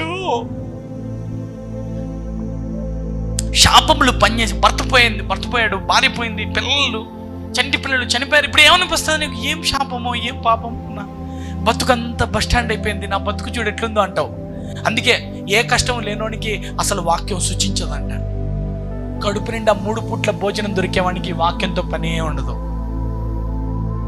అందుకే కొవ్వెక్కి బలిసినోడికి వాక్యం పనిచేయదు. అందుకే ధనవంతుడు సూది బెజ్జంలో ఒంటైనా దూరం వస్తుంది కానీ నా రాజ్యంలోకి నువ్వు రాలేవురా అంటాడు. ఎందుకంటే నీకు తలమొకరు, డబ్బు మొకరు ఎక్కిందా, నువ్వు నా రాజ్యంలోకే రాలేవు అన్నాడు. అందుకే డబ్బున్నోడా రూపాయి కూడా లేనట్లుగా బతుకు అంటే చిరిగిపోయిన బట్టలు వేసుకొని బతకమని కాదు, మనసులో నాకున్నా లేనట్టుగానే అన్నట్టుగా బతుకు. అందుకే అప్పుడప్పుడు మాయించి 4 ఇంచుల బెడ్ నుంచి కింద సాప్ వేసుకొని పండుకో, ఏసీలు గీసీలు ఆపి పండుకో. ఎందుకంటే you have to come down. నీకు ఆ బేసిక్ కూడా అర్థం అవ్వాలా. ఆ ఎండకు తిరుగు, మాడిపోరు సేపు నీకు అర్థమవుతుంది. అప్పుడు నీ ఒళ్ళు కొవ్వు తగ్గి, అమ్మో మా నాయన ఇదేంద్రా ఇంత భయంకరంగా ఉంది ఇడా ఏసీ లేకపోతే, అప్పుడు తెలుసుకో అయ్యా నీ కృపనైనా నీ దయనైనా అంటావు. నీకు ఏసీ విలువ ఎప్పుడు తెలుస్తుంది అంటే మనం మాడే 50 డిగ్రీలు ఎండలో నిలబడుకోవాలి గంట, అప్పుడు తెలుస్తుంది అమ్మయ్య ఏసీ ఇచ్చావా దేవా నీకు స్తోత్రం నాయన అంటావు. లేకపోతే రోజు వేసుకొని పండుకునేవాడు ఏమంటాడు, ఏంటో ఏసీ కరెంటు తీసేడాడు, ఈ టైంలో ఎవడన్నా బుద్ధిలోడు కరెంటు తీస్తాడా మిట్ట మధ్యాహ్నం 12 గంటప్పుడు పడుకోకుండా అంటావు. ఇంకో గంట ఏసీ ఆఫ్ ఎవడ్రా వాడు తీసింది అంటావు. అదే కొవ్వు అంట. పక్క వాళ్ళు చూసి చెప్పండి, అదే కొవ్వు అనండి. కృతజ్ఞత కలవాడు. అందుకే ఏముందో దానికి నువ్వు కృతజ్ఞతగా ఉండే నీకు ట్రైన్ చేస్తాడు. అందుకే నువ్వు నశించుట ఆయనకి ఇష్టం లేదండి. ఏం చేస్తాడు, నిన్ను ట్రైన్ చేస్తూ ఉన్నాడు, నీ బుద్ధి మార్చేలా చేస్తూ ఉన్నాడు. ఎంతమందికి నా మాట్లాడుతూ ఉంటున్నాయి చూద్దాం. చూడు ఈ మాట భలే ఉంటుంది. నీకు విరోధముగా రూపింపబడిన ఏ ఆయుధము వర్ధిల్లదు, న్యాయ విమర్శలో నీకు దోషారోపణ చేసే ప్రతివాన్ని నువ్వు నేరస్థాపన చేస్తావు అంటాడు. అంటే నీ మీదకి ఎవడన్నా ఈ తప్పు ఉంది ఆ తప్పు ఉంది, అందుకే నీకు ఈ తీర్పు, అందుకే నీకు ఇది జరిగింది, అందుకే నీకు అది జరిగింది, వాడరా నీ మీద నేరస్థాపన చేసేవాడు, నేనే నీ కోసం శాపమై నిన్ను శాపం నుండి విమోచించానంటున్నాడు. హల్లెలూయా. Come on. ఐజాయా 53:9. అతడు మరణమైనప్పుడు భక్తిహీనులతో అతనికి సమాధి నియమింపబడెను, ధనవంతుని యొద్ద అతడు ఉంచబడెను, నిశ్చయముగా అతడు అన్యాయమేమీ చేయలేదు, అతని నోట ఏ కపటమును లేదు. హల్లెలూయా. ఏ కపటం లేదు, ఏ తప్పు చేయలేదు. ఆ ధనవంతుడు ఎక్కడికి పోయాడు? నరకానికి. అక్కడ పోయాడండి దేవుడు కూడా. ఈ యేసయ్య కూడా అక్కడికి వెళ్ళిపోయాడంట. నీ కోసం నరకం అనుభవించాడు, నీ కోసం పాప శాప మరణాన్ని తీసుకెళ్ళిపోయాడు, ఆ పాతాళ లోకంలోకి వెళ్ళిపోయాడు, చెరగా పట్టుకొని వచ్చాడు. ఇంకా నీ మీద శాపమని కానీ పాపమని కానీ దోషమని కానీ నీ మీద పనిచేయడానికి వీల్లేదు. హల్లెలూయా. చూద్దాం ఎలా వీటిని బ్రేక్ చేయాలా, ఇమ్మీడియట్గా ఎలా బ్రేక్ చేయాలా. Luke chapter 17:3. మీ విషయమై మీరే జాగ్రత్తగా ఉండండి. మీ సహోదరుడు తప్పిదము చేసిన ఎడల అతనిని గద్దించుము, అతడు మారు మనసు పొందిన ఎడల అతన్ని క్షమించుము. దేవుడు చెప్తున్న మాటలు ఇవి. మీ సహోదరుడు ఏదైనా తప్పు చేశాడా గద్దించు, తప్పు చేస్తున్నావురా అను. మారు మనసు పొందాడా క్షమించేయి. 4వ వచనం. అతడు ఒక దినమున 7 మారులు నీ ఎడల తప్పిదము చేసి 7 మారులు నీ వైపు తిరిగి మారు మనసు పొందిన ఎడల అతనిని క్షమింపవలను. ఎవరికైనా అర్థమవుతుందని నేను చెప్పింది? ఒక సహోదరుడు ఉన్నాడంట, నీ ఎడల తప్పు చేసి 7 సార్లు అడిగాడంట ఒకటే రోజు. తప్పన్నా, సారీ అయిపోయింది, పొరపాటు అయిపోయింది అన్న, తప్పన్నా క్షమించన్నా అన్నాడంట. ఎన్నిసార్లు అన్నాడంట? అందరు చెప్పాలి ఎన్నిసార్లు? 7 సార్లు చెప్పాడంట. తప్పు అయిపోయింది. దేవుడు ఏమంటున్నాడు? 7 సార్లు అయినా క్షమించాలంటున్నాడు. మనకేమో 7 సార్లు క్షమించమని చెప్పి దేవుడు ఒకసారి కూడా క్షమించడా? అర్థం కావట్లేదా మీకు? ఒక మనిషిని నిన్నే 7 సార్లు ఒక్క రోజుకు క్షమించమంటుంటే నీ దేవుడు 7,000 సార్లు క్షమించడానికి కూడా సిద్ధంగా ఉన్నాడు. ఎవరికైనా అర్థమైందా? అందరు చెప్పండి. శిక్షించుట ఆయన ఉద్దేశము కాదు, తీర్పు ఆయన ఉద్దేశం కాదు, నీ మీదకి శాపాలు ఇవ్వడం ఆయన ఉద్దేశం కాదు. ఆయన ఉద్దేశం, ఆయన హృదయం అర్థమవుతుంది. ఎంతమందికి అర్థమవుతుంది హృదయం? నీ ఎడల తప్పు చేసిన వాడినే ఒక రోజుకు పొరపాటైందన్నా అని వాడు మారు మనసు పొందితే 7 సార్లు తప్పు చేసి మళ్ళీ మారు మనసు అన్న, తప్పు చేసి మారు మనసు. అదే మనమైతే దొంగ వెధవ ఎన్ని మాటరా నేను క్షమించేది? పొద్దున్న నుంచి వస్తాడావు, 7 మాట అయింది ఇప్పటికే క్షమించమంటున్నావు. గడ్డి భలే పనికి మాట్లాడ, బుద్ధిలో అంత చెడిపోయింది నీకు. ఇట్లా నువ్వు అంటావా అనవా? ఎంతమంది అంటారు ఇలాగా? అందరం అంటాం అలాగా. కానీ ఆయన ఏమంటున్నాడు? ఒకడు తప్పు చేసి మళ్ళా పశ్చాత్తాపడి మళ్ళా తప్పు చేసి మళ్ళా మాట మీద నిలబడినాడు. వీడికి ఆడ నీతి, వీడి నీతిమంతుడా, పొద్దున్న నుంచి ఇదే సరిపోయింది అని నువ్వు తీర్పులు తీరుస్తావు. కానీ ఆయన ఏమంటున్నాడు? ఒకడు దినమునకు 7 మారులు నీ ఎడల తప్పు చేసి 7 మారులు నీ వైపు తిరిగి మారు మనసు పొందిన నీ ఎడల అతనిని ఏం చేయాలంట? క్షమించాలి. నీకే 7 సార్లు తప్పు చేసి ఇసుకొచ్చున్నా ఒక మనిషికి నిన్నే 7 సార్లు క్షమించమన్నాడంటే దీర్ఘశాంతవంతుడు, కృపాసత్య సంపూర్ణుడు, పరిపూర్ణ ప్రేమామయుడు, కనికర సంపన్నుడు, ఆయన ఎన్ని వేల సార్లు క్షమిస్తాడో చూడండి. మనమంతా క్షమించకుండానే ఇక్కడ దాకా వచ్చామంటారా? నా తెలిసిపాటికి బొగ్గైపోవాల్సింది. హల్లెలూయా.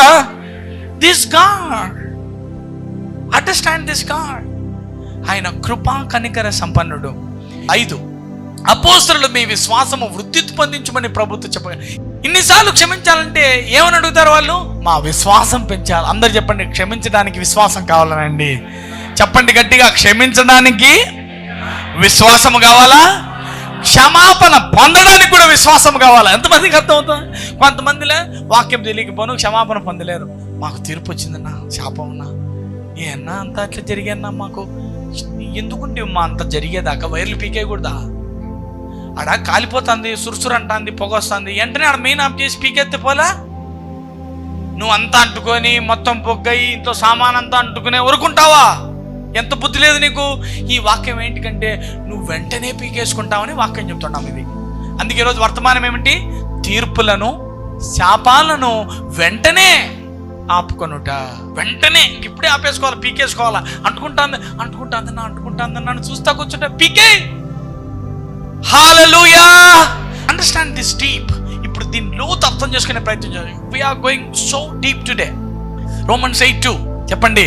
క్రీస్తు యేసునందు జీవమిచ్చు ఆత్మ యొక్క నియమము పాపము, మరణము, పాపము వలన వచ్చిన జీతమైన మరణము, శాపము, దరిద్రము, అపవాది ప్రణాళికలు అన్నింటి నుండి నన్ను విడిపించాడంట నా దేవుడు. హల్లెలూయా.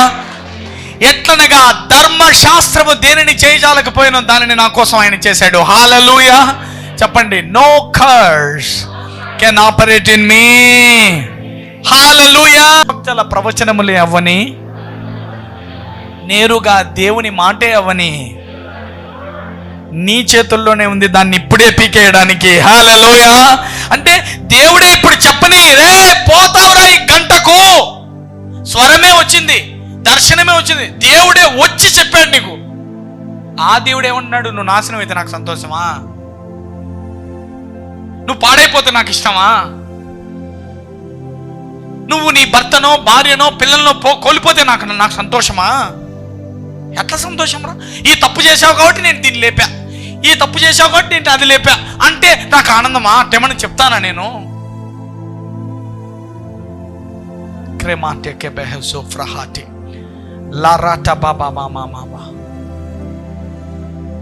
మనం మామూలుగా తల్లిదండ్రులు ఎలా ఉంటారు?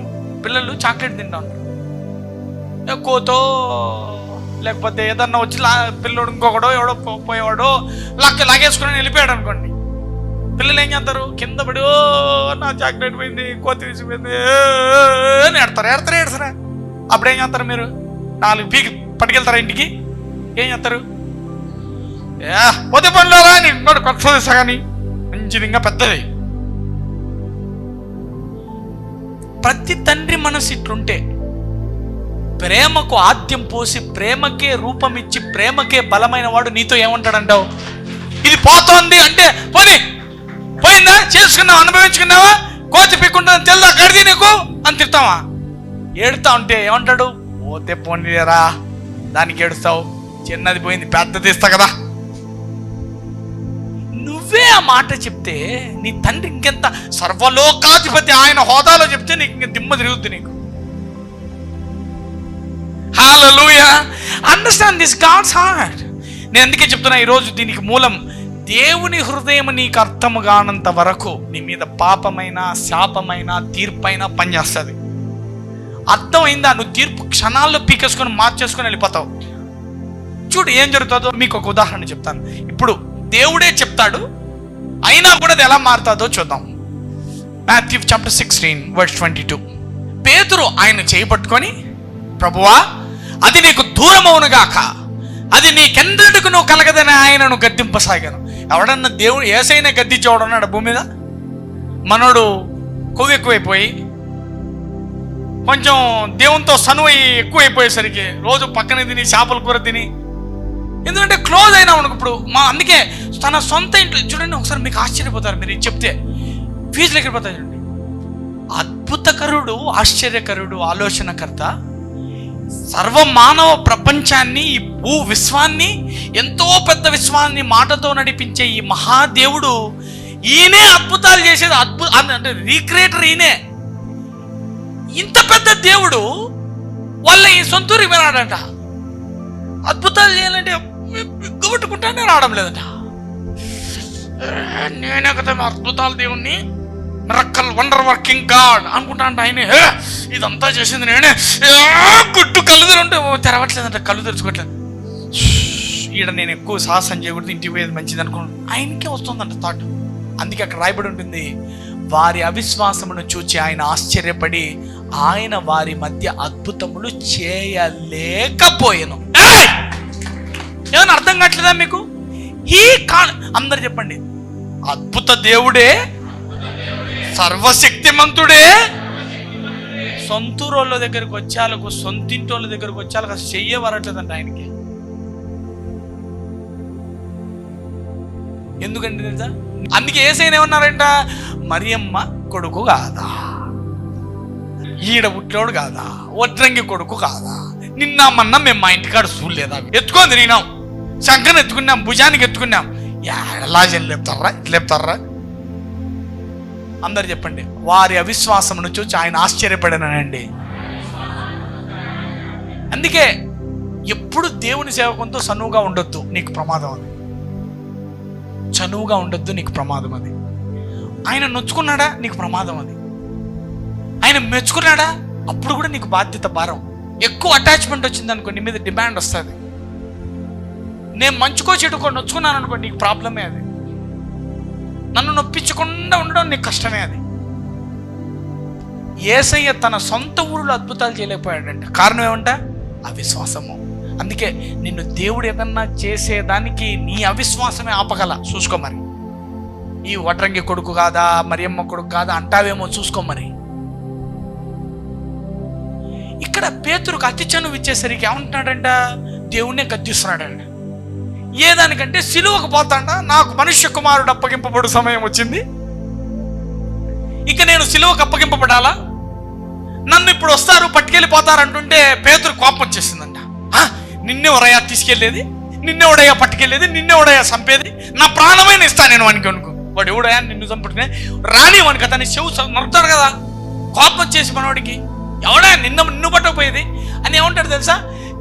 పేతురు ఆయన చేయబట్టుకొని, అంటే చేయబట్టుకొని, అది నీకు దూరం అవునుగాక, నువ్వు చచ్చిపోయేది అది నీకు దూరం అవ్వాలా, నువ్వు మరణించకూడదు, నీకెన్నటికీ అది జరగదు అని గద్దింపసాగాను.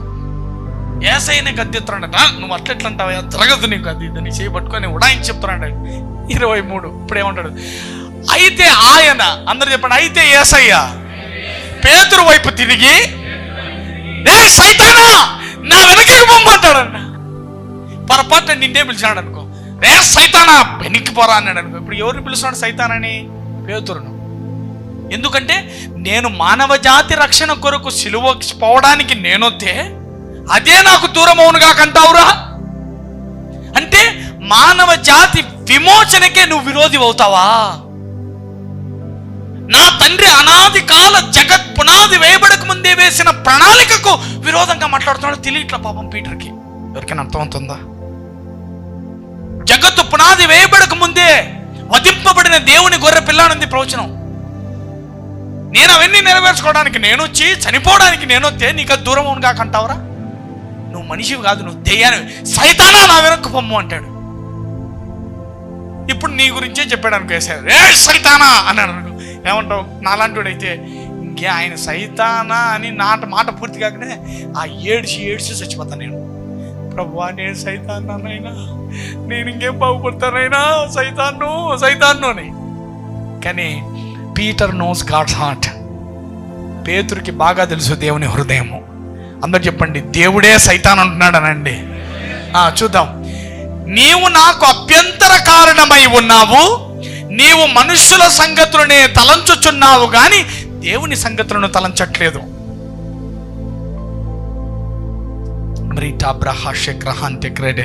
లూక్ 22:54. నేను అనుదినము మీ చెంత దేవాలయంలో ఉన్నప్పుడు మీరు నన్ను పట్టుకొనలేదు, అయితే ఇది మీ గడియ, అంధకార సంబంధమైన అధికారమును అనెను. వారు ఆయనను పట్టి ఈడ్చుకొని పోయి ప్రధాన యాజకుని ఇంటిలోనికి తీసుకొని పోయి పేతురు దూరముగా వాని వెనక వచ్చుచుండ్రి. యేసయ్యను తీసుకెళ్ళిపోయే టైం వచ్చింది, తీసుకెళ్ళిపోయారు. పర లాక్కుంటూ తీసుకెళ్లారంటే యేసయ్యని తీసుకెళ్తుంటే పేతురు దూరం నుండి ఏం చేస్తున్నాడంట, వెనకొస్తున్నాడంట. అమ్మా, యేసయ్యని లాక్కుపోతున్నారే, ఆయన అనుకున్నదే జరిగిందే, నన్ను దెయ్యమన్నాడే, దెయ్యమా నా వెనక్కు పొమ్మన్నాడే, లాక్కెళ్ళిపోతున్నారని వెనకెనకే చూస్తున్నాడంట. 56. అంతటా కొందరు నడుముంగిట వంట చేసి చుట్టూ కూర్చుండినప్పుడు పేతురు వారి మధ్య కూర్చుండెను. 57. అప్పుడు ఒక చిన్నది ఆ మంట వెలుతురులో అతడు కూర్చుని చూచి తేరి చూచి వీడును అతనితో కూడా ఉండనని చెప్పాను. ఒక చిన్న పాప ఉండి, ఇదిగో యేసయ్యతో తిరిగిన అయిపోయి ఎంప అని చెప్పిందంట. 58. అందుకు పేతురు, అమ్మాయి, నేను అతని ఎరగాను.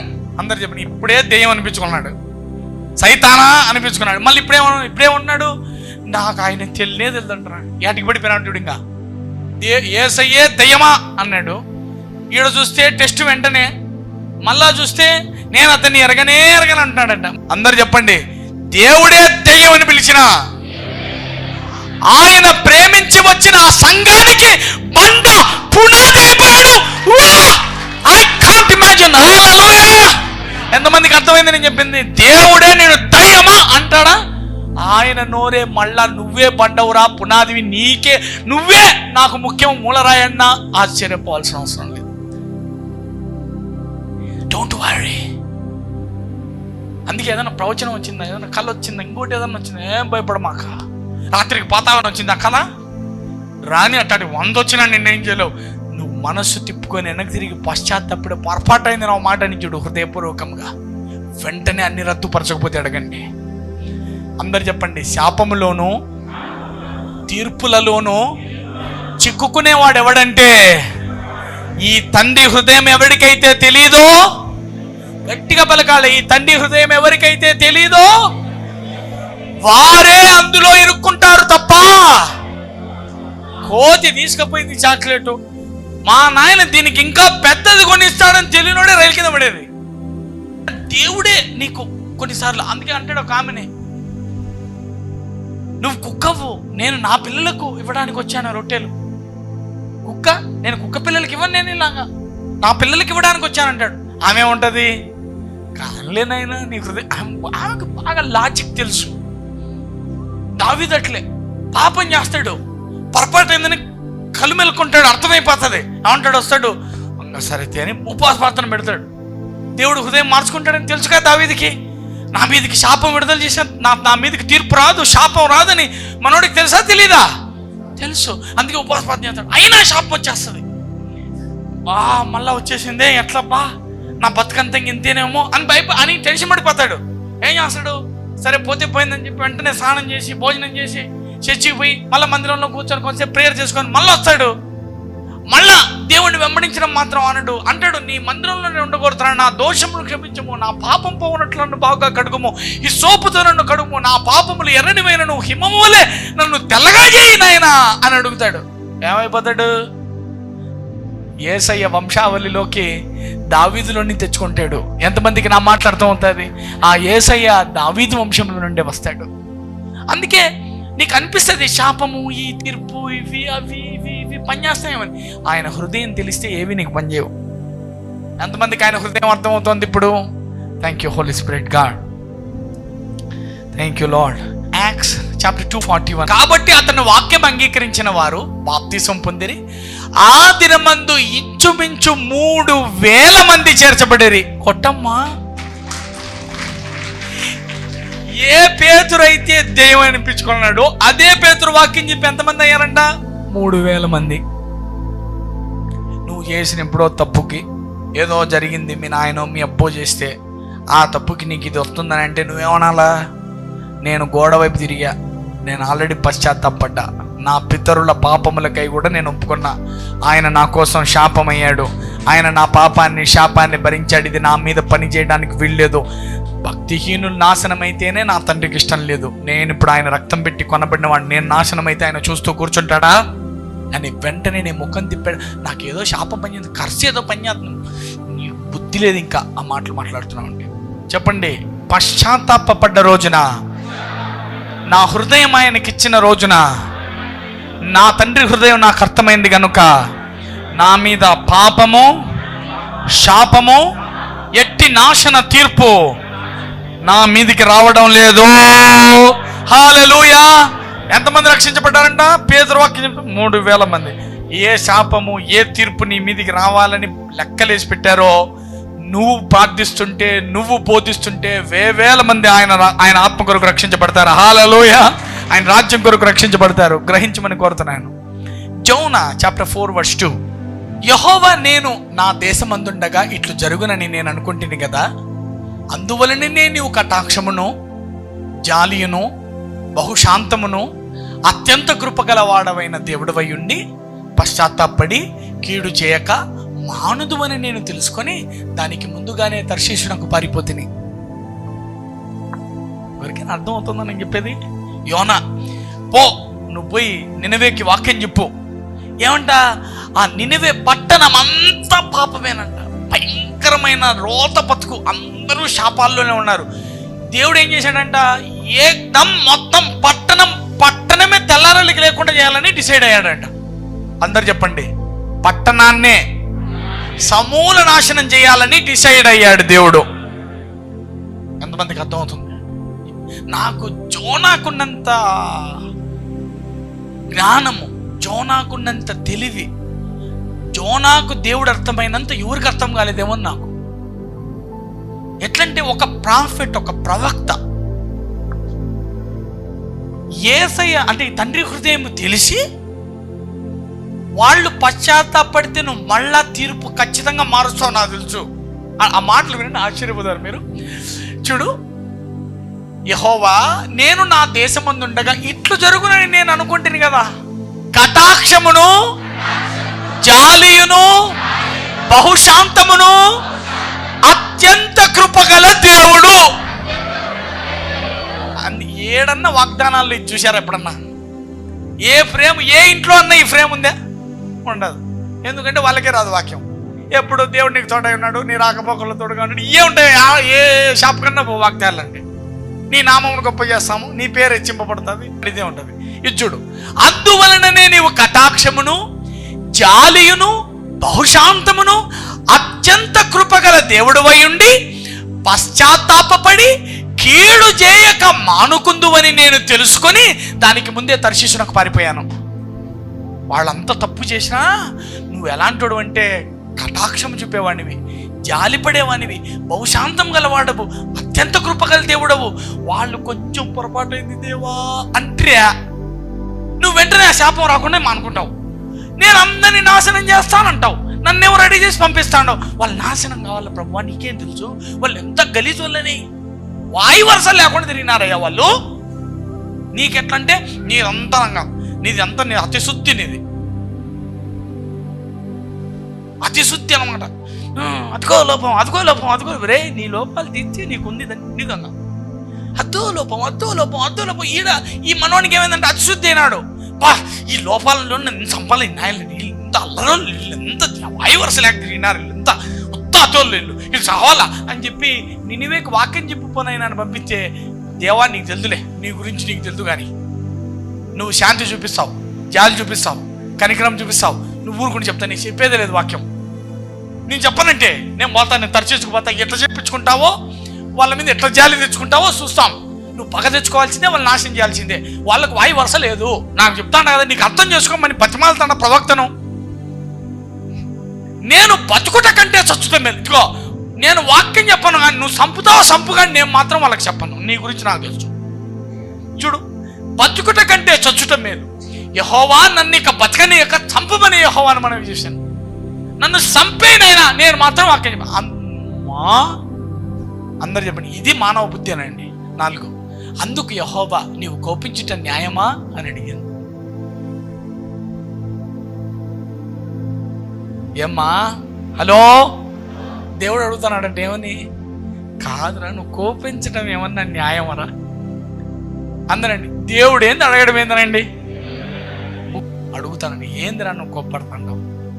నువ్వు వాక్యం చెప్పాల్సిందేరా, చెప్పకుండా ఎట్లనైనా ఏమైందో అసలు మనోడికి ఎంత నయభూతిగా చెప్తాడు, దేవుడు ఎంత మంచివాడో. ఈరోజు నిశ్చయముగా ఆయన పాదాలని ముద్దాడాలనిపిస్తుంది మనకి. చూడండి 5వ వచనం ఏమంటాడో చూడండి. అప్పుడు యోనా ఆ పట్టణం నుండి పోయి దానిని తూర్పు తట్టునున్న బస చేసి అచ్చట పందిరి ఒకటి వేసుకొని పట్టణమునకు ఏమి సంభవించునో చూచెదనని ఆ నీడన కూర్చొని ఉండగా, ఒక పందిరి వేసుకొని కూర్చున్నాడంట యోనా. పోయి పక్క ఊరికి పోయి, ఆ ఊరికి ఏమైతే చూసాము కాదు, ఆయన ఉగ్రత వస్తుంది, నాశనం అయిపోతుంది, బొగ్గైపోతుంది. ఈ బిడ్డలు ఒక్కడ కనపడ్డు, ఇంత పాపినా వీళ్ళు అసలు రోత బతికి వాయు వరుస లేకుండా బతుకుతారు. తీర్పు ఎట్లుంటుందో, శాపం అంటే ఎట్లుంటుందో చూపిస్తా మీకు. ఆయన పోయి పక్కన ఒక పందిరి ఉంటే ఆ పందిరి కింద బాగా కూర్చొని ఉన్నాడంట. 6 దేవుడైన యెహోవా సొరచెట్టు ఒకటి ఏర్పరిచి అతన్ని కలిగిన శ్రమ పోగొట్టుటకై అది పెరిగి యోనా తలపైగా నీడగా ఇచ్చుటకు చేశాను. ఒక సొరచెట్టు అన్నమాట, తీగ అది పెద్దదై ఏట్ల ముందుకొచ్చి పెద్ద నీడ, మంచి నీడ చెట్టు అయిందంట ఉన్నట్టుండి. ఆ సొరచెట్టును చూసి యోనా బహు సంతోషించానండి. అబ్బా, నా కోసం దేవుడు ఎంత మంచివాడు, నేను ప్రవక్తను కదా, అందుకే నా కోసం దీన్ని ఇమీడియట్గా మొలిపించేది. దీన్ని మనోడు ప్రివిలేజెస్ అన్ని ఎంజాయ్ చేస్తున్నాడు అనమాట. నేను వచ్చినానని నా దేవుడు నాకు ఎండ ఎక్కువ ఉందని చూడు, సొరచెట్టు జుమ్మని వచ్చేట్లే వచ్చి పెద్ద నీడగిడ. బా దేవా, నన్ను నువ్వు గుర్తించినావు నేను నన్ను. ఆ ఎదవలంటే వాళ్ళు శాపాలు పాపాల్లో ఉండి బతికినారు వాళ్ళు. పోనీ నువ్వు నాకు సొరచెట్టు ఇచ్చావు, చాలా సంతోషం. 7వ వచనం. మరుసటి ఉదయం మందు దేవుడు ఒక పురుగును ఏర్పరచగా అది ఆ చెట్టును తొలిచినందున చెట్టు వాడిపోయాను. పొద్దున్నేళ్ళకి ఒక పురుగు పంపించినాడంట. అందరు చెప్పడం ఒక్క పురుగు చాలండి, ఆశలన్నీ ఆశలే మొత్తం. ఒక్క పురుగు వచ్చింది, మొత్తం చెట్టును తొలిచిపడేసిందంట. ఏమైంది? చెట్టు ఎండిపోయిందంట. ఇప్పుడు చూడు 8. మరియు ఎండకాయగా దేవుడు వేడిగల తూర్పుగాలి రప్పించను. యోనా తలకు ఎండ దెబ్బ తగలగా అతడు సొమ్మసిల్లి బతుకుట కంటే సచ్చుట నాకు మేలు అనుకున్నాడు. ఎండగాలి వంచి వడగాలి కొట్టించినాడంట. వాడితే ఏమైంది? ఎండ సొర కొట్టేసరికి ప్రభువా, నన్ను సచ్చేదాన్ని మేలునైనా బతికేదానికంటే దేవా నన్ను చంపేనైనా అంటున్నాడంట. ఏది? ఎండగాలికి. 9. ఏది? చెట్టు ఎండిపోయింది. అప్పుడు దేవుడు, ఈ సొర చెట్టును గురించి నువ్వు కోపించిన న్యాయమా? ఈ దేవుడు కొవ్వరగతి ఎట్లుంటుందంటే సుఖం ఇచ్చినట్లే ఇచ్చి పెట్టుతాడు. అయ్యో, ఎంత తెలుసా? చెరుకు మిషన్లో పెడతాడు, అదే చెరుకు తాపుతాడు. మనకు బాగుంది, తీయగా టేస్ట్ బాగుంది అంటాడు. మళ్ళీ అది రసం తీస్తాడు, మళ్ళీ అదే రసం తాపిస్తాడు, మళ్ళీ పెడతాడు చెరుకులో, మళ్ళీ అదే రసం అవుతుంది, బాగుంది అంటాడు. నాయన, నా చెరుకు రసం నాకెందుకు తీస్తావయ్యా? నేను ఆ చెట్టు వేయమంటినా, చెట్టు తీయమంటినా? ఇప్పుడు మనోడికి సొర చెట్టు గురించి నీవు కోపించుట న్యాయమా అని యోనాను అడగగా, యోనా ప్రాణము పోవునంతగా కోపించుట న్యాయమే. నేను కాదయ్యా, ప్రాణం పోయేంత కోపాన్ని తప్పులేదు. ఇంత ఎండనా? చచ్చిపోతా ఉన్నా నేను, ఉంటానా పోతానయ్యా? ఎవడేమన్నాడు, ఎవడు చేయమన్నాడు నిన్ను అని కోపడతాడు. 10. అందుకు యెహోవా, నువ్వు కష్టపడకుండాను, అందరు చెప్పండి, కష్టపడకుండాను పెంచకుండాను ఒక రాత్రిలోనే పుట్టి పెరిగి ఒక రాత్రిగానే వాడిపోయినా ఈ సొర చెట్టు విషయములో నీవు విచారపడుచున్నావే. 11. 120,000 కంటే ఎక్కువై కుడి ఎడమలు ఎరుగని జనమును బహుపశువులను గల నినవే మహాపురము విషయంలో నేను విచారణ పడవద్దా అని యోనాతో సెలవించను. కొట్టమా రాడేబేలే బ్రేకటే. ఇప్పుడు ఏమవుతుందో తెలుసా? తీర్పులు తీర్చేవాడా, తీర్పు తీర్చబడుతుంది. జాగ్రత్త.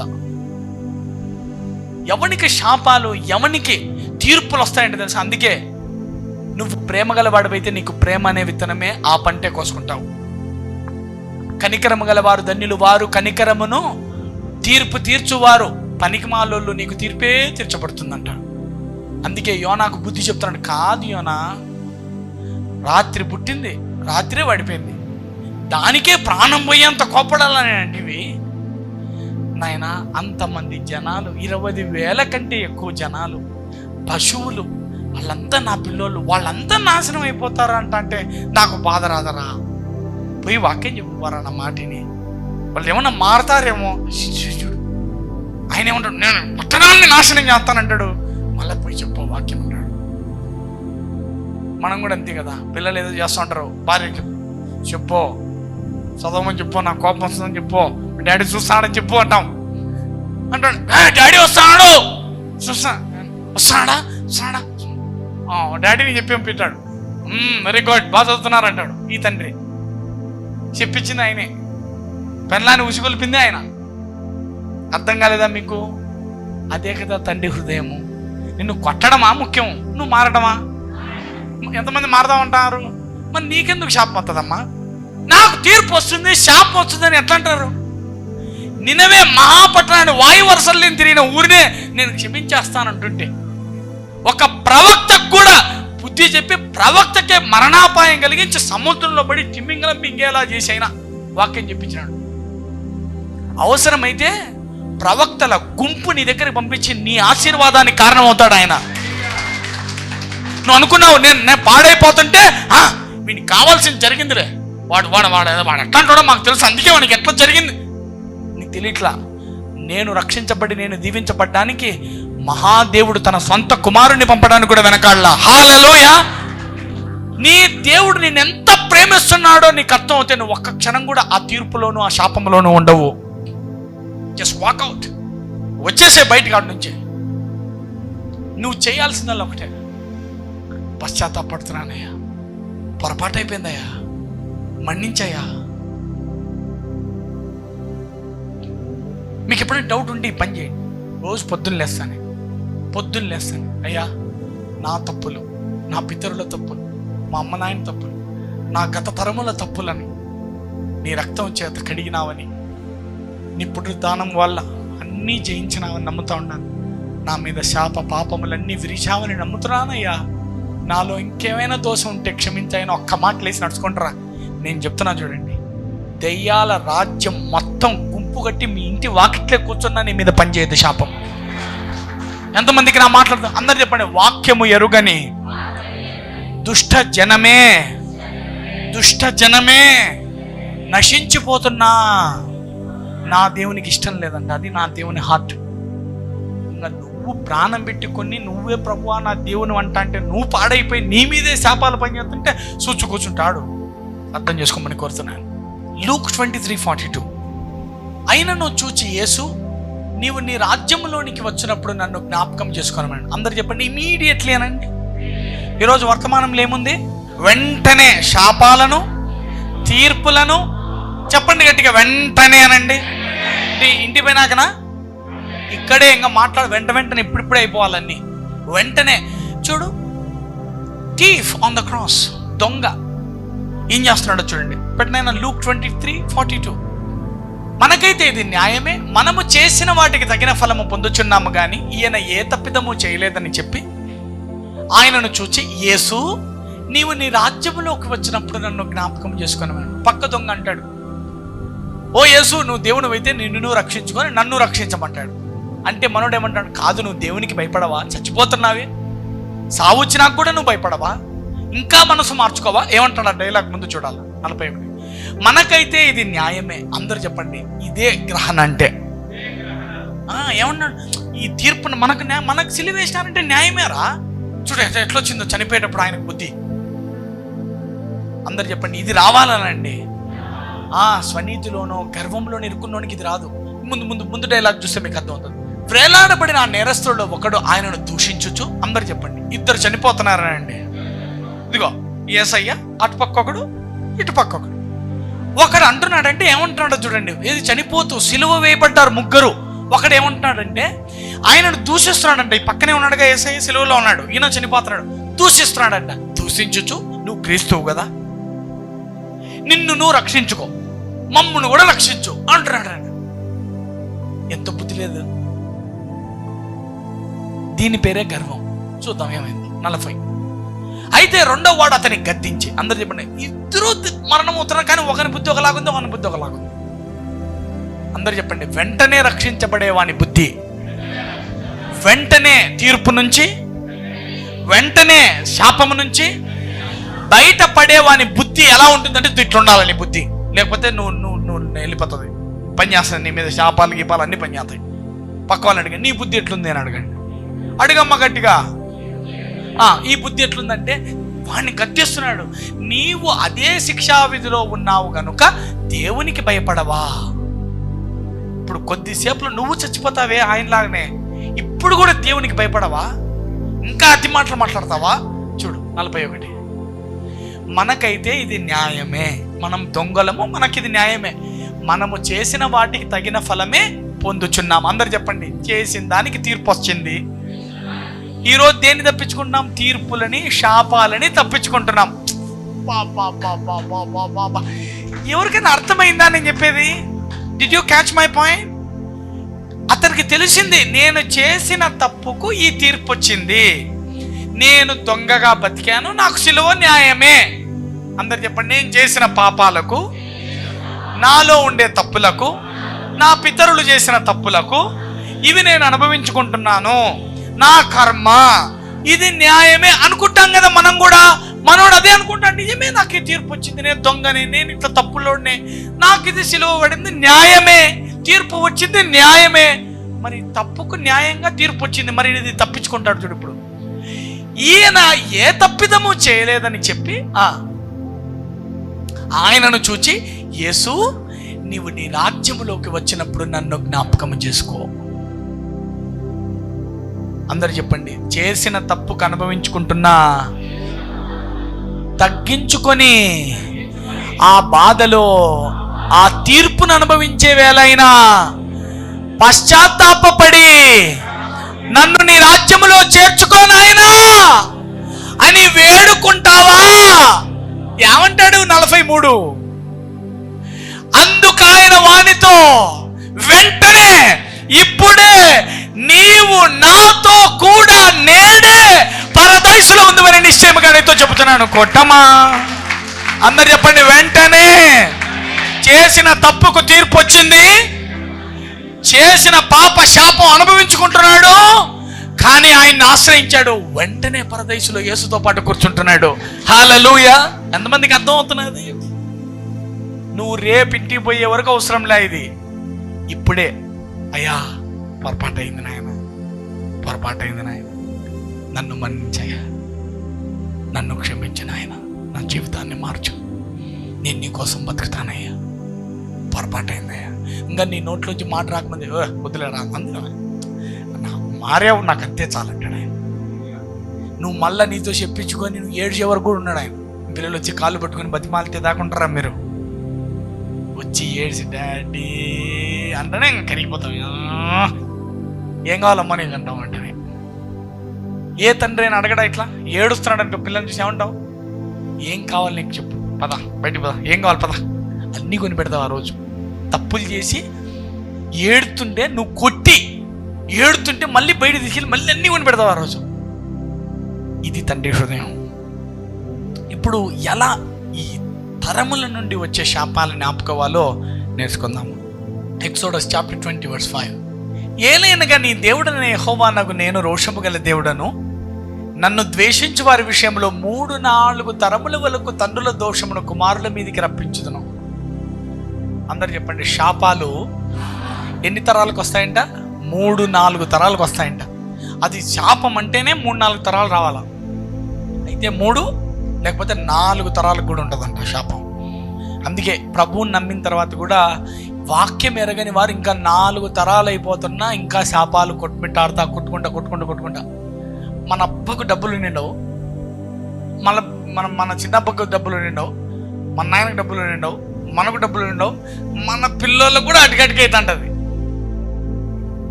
మన అబ్బ కాలం నుంచి కూడా మనం ఏం పెద్ద ఉన్నోళ్ళమేమో కాదురా, అంతే. ఇది ఇట్లనే ఈ బాధలు ఈ కష్టాలు మామూలుగా మనకు అప్పటి నుంచి కూడా మనం ఏం పెద్ద ఆస్తిపరులం కాదని మాట్లాడుకుంటా అంటాం ఇంట్లో. ఎక్సోడస్ 34:7. ఆయన 1000 మందికి కృపను చూపుచు దోషమును అపరాధమును పాపమును క్షమించును గాని ఆయన ఏమాత్రమును దోషులను నిర్దోషులుగా ఎంచక 3-4 తరముల వరకు తండ్రుల దోషమును కుమారుల మీదికి రప్పించునని ప్రకటించాను. ఎవరికైనా అర్థమవుతుందా? అందరు చెప్పండి, 1000 మందికి కృప చూపుతాడు. చెప్పండి, 1000 మందికి కృప చూపుతాడు, దోషమును అపరాధమును పాపాన్ని క్షమిస్తాడు. ఈడ ఏదో బాగా క్షమిస్తాడంటారు, మళ్ళా శాపం అంటారు, టెన్షన్ వచ్చేస్తుంది ఇట్లాంటి వాక్యాలు విన్నప్పుడు. కానీ ఆయన ఆయన దోషిని నిర్దోషిని మాత్రం అన్నాడంట పొరపాటున కూడా. పాపి అనుకో, వాడిని పాపి కాదు వీడు నీతిమంతుడు అననే అనంట ఆయన. చూడు, అపరాధమును పాపాన్ని క్షమిస్తాడు కానీ దోషులను నిర్దోషులుగా ఎంచక దోషిని నిర్దోషిని మాత్రం పొరపాటును కూడా ఎంచడంట. పాపాలు క్షమిస్తాడు, దోషిగా ఉన్నాడు అనుకో వాడు, ఇంకా వాడిని మాత్రం పొరపాటును కూడా నిర్దోషి అనక వాడి తరాల శాపాన్ని 4 తరాల వరకు వచ్చేలా జాగ్రత్త పడతాడండి. అమ్మా, ఈ దేవునికి ఏంటంటే భలే కోపం అన్నమాట. నీకు పాపము, నీలో దోషం కనబడితే అది 4 తరాల వరకు రావాలని కోరుకుంటాడు. ఎంతమందికి నా మాట్లాడుతూ అవుతున్నాయి? అందరూ అనుకుంటారు దావీదు కుమారుడు చనిపోయినప్పుడు, ఎందుకు చనిపోయాడా, దేవుడు ఎంత ప్రార్థన చేసినా దావీదుని ఎందుకని కొడుకుని తీసిపోయాడని. కొడుకుని ఎందుకు చంపేస్తాడు తెలుసా? ఆ శాపం ఎన్ని తరాలు రావాలా? 4 తరాలు రావాలా. అందుకే ఆ ఒక్క కొడుకుని లేపి అక్కడితో క్లోజ్ చేశాడు. లేకపోతే తరతరములు శాపములే వచ్చి ఉండేవి. అర్థం కాలేదా మీకు నేను చెప్పింది? అప్పుడప్పుడు నీకు అర్థం కాదు లెక్కలు. దేవుడు ఎందుకు చేశాడా అనుకుంటాం. అక్కడితో పులి స్టాప్ పెడదామని లేపాడు అంతే. లేకపోతే అది ఎన్ని తరాలు రావాలా శాపము? 4. గుర్తించాలి. ఆధిపత్యము, అహంకారము, ఇతరులను కాళ్ళ కింద తొక్కడము, ఇతరుల మీద అధికారం చూపించడము, నలపడము, మాటలతో గుచ్చి గుచ్చి చంపడము, మాటలు నువ్వు కొట్టిన బాధల మాటలతో బాధించడము, నీ అధికారం కింద, నీ ఆధిపత్యం కింద తొక్కి పట్టడం. అంటే ఎలాంటిదంటే అత్త కోడల్ని పట్టినట్లు. పెండ్లా మొగుడిని ఇరికించుకొని ఓ మాటికి గుచ్చినట్ల. మీకు తెలుసా ఇలాంటి వారి ఆ శాపములు ఎలా ఉంటాయంటే అసలు అది వర్ణనాతీతం. నేను చూసిన అతి పెద్ద శాప ఫలాలు ఏమన్నా ఉన్నాయంటే ఇవే. ఒక వ్యభిచారి కూడా అంత తీర్పు రాలా, హంతకుడు కూడా అంత తీర్పు రాలా, వీడికి అంత తీర్పు రావడం చూశాను నేను. ఎవరికైనా మాట్లాడతాం, ఆధిపత్యము, అహంకారము, ఇతరులను బాధించడము, నొప్పించడము, మాటలతో గాయపరచడము.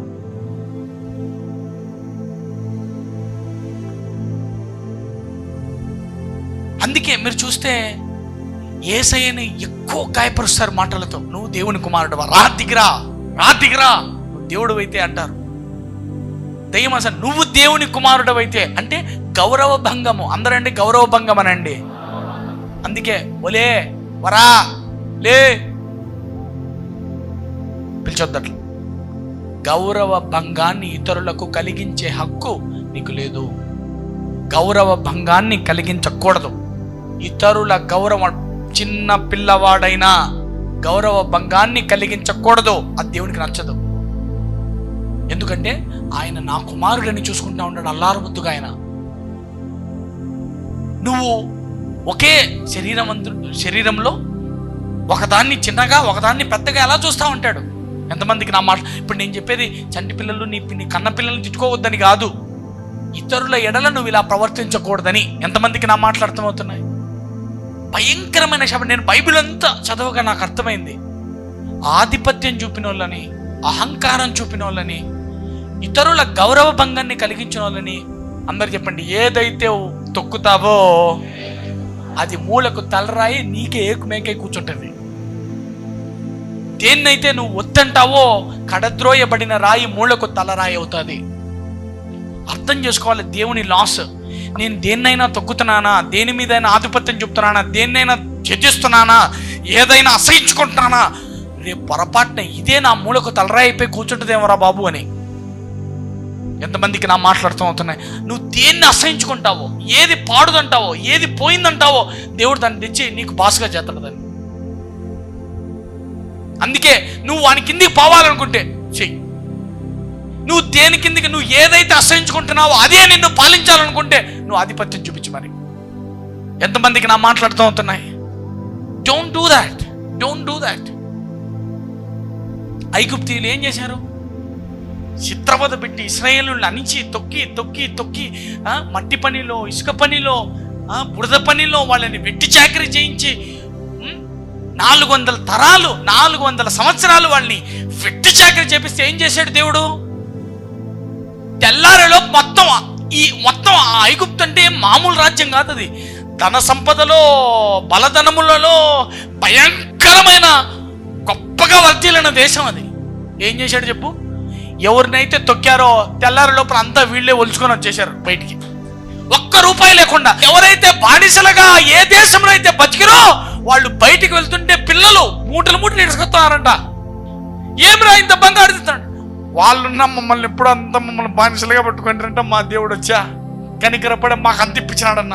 ఎట్లాంటిది? పోతా అంటే ఆడోళ్ళు వాళ్ళే ఒలిసి ఇచ్చినారంటే, తీసుకుపోండి, మాకొద్దు, మీరు వెళ్ళిపోండి మా దేశంలోంచి అని. చెప్పండి, దేన్నైతే అణుచుతావో, దేన్నైతే తొక్కుతావో, దేన్నైతే తక్కువ చూపుతావో అదే నీ అధికారై, నీ ఆధిపత్యమై నీ నెత్తికెక్కి కూర్చుంటుంది. అది దేవుని ప్లాన్ అన్నమాట. అందుకే బెత్లెహేమా, నీలో నుంచి మంచిది రాగలదా? ఎందుకన్నా దగ్గర వాడు ఎవడైనా ఉన్నాడా నిన్ను? ఏం పట్టణం పా, ఏం బెత్లెహేం, ఏం బెత్లెహేం, ఏం జెరూసలేం పా, ఏం బెత్లెహేం అని అందులోంచి ఎవడొచ్చాడంట? కడద్రోయబడింది. అందుకే జగద్రక్షకుడు, లోకరక్షకుడు ఆ నీచమైన బెత్లెహేంలో నుంచి పుడతాడు. హల్లెలూయా! అందరు చెప్పండి, నువ్వు దేన్ని నీచమైందంటావో ఆయనే దాన్ని శ్రేష్టమైందంటాడు. ఏం చేస్తావు ఇప్పుడు? ఏం చేస్తావు ఇప్పుడు? దేవుడే శ్రేష్టం అంటాడు. ఏం చేస్తావు? నోరు మూసుకొని పడి ఉండాల్సిందే. ఎంతమందికి నా మాట్లాడుతూ అవుతున్నా? Understand this loss.